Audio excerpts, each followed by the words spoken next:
Ward number 3ના ભાજપના corporator Parakramsinh જાડેજાનો આગામી મહાનગરપાલિકાની ચૂંટણી નહીં લડવાનો નિર્ણય.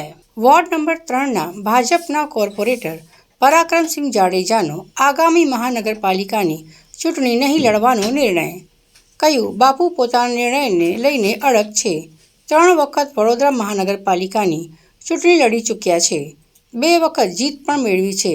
હાલ પણ મહાનગરપાલિકા વોર્ડ નંબર 3નું નેતૃત્વ કરી રહ્યા છે.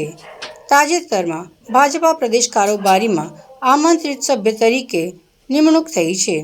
પોતાની ચૂંટણી નહીં લડવાના નિર્ણયની જાહેરાત પર અડગ રહેવાની વાત કરી હતી. બીજાને તક મળે તે માટે નિર્ણય લીધો હોવાની વાત કરી છે. કોઈ પણ સંજોગોમાં ચૂંટણી નહીં લડવાની જાહેરાત કરી. વડોદરાની અંદર 2002 10 જૂન સોમવારના દિવસે આવ્યો. આજે 24 વર્ષ લગભગ વડોદરામાં અમારે થયા છે. આવ્યા 2002ના જૂન મહિનામાં અને 2005ના નવેમ્બર મહિનામાં પાર્ટીએ મને ટિકિટ આપી છે. જ્યારે કદાચ વડોદરાની અંદર બહુ ઓછા લોકો મને ઓળખતા હતા.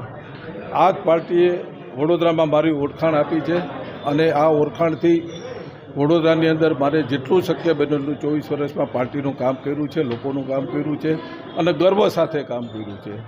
પણ મને પણ જ્યારે ટિકિટ આપી ત્યારે જ મારી જ પાર્ટીના ત્યાં કોઈ કોર્પોરેટરો હતા.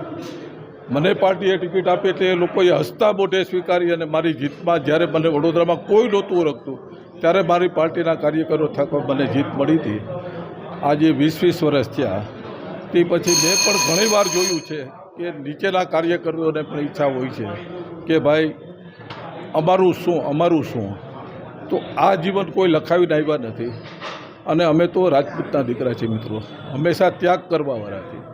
તો મારો કાર્યકર્તા જે મારો ખંભો મિલાવીને મારી સાથે કામ કર્યું છે, ભારતીય જનતા પાર્ટીનું કામ કર્યું, એને આવતા દિવસોમાં તક મળે એ માટે થઈને માત્ર ઇલેક્શન નહીં લડવું પણ સંગઠનમાં આજીવન કામ કરવાની સાથે મેં જાહેરાત કરી છે.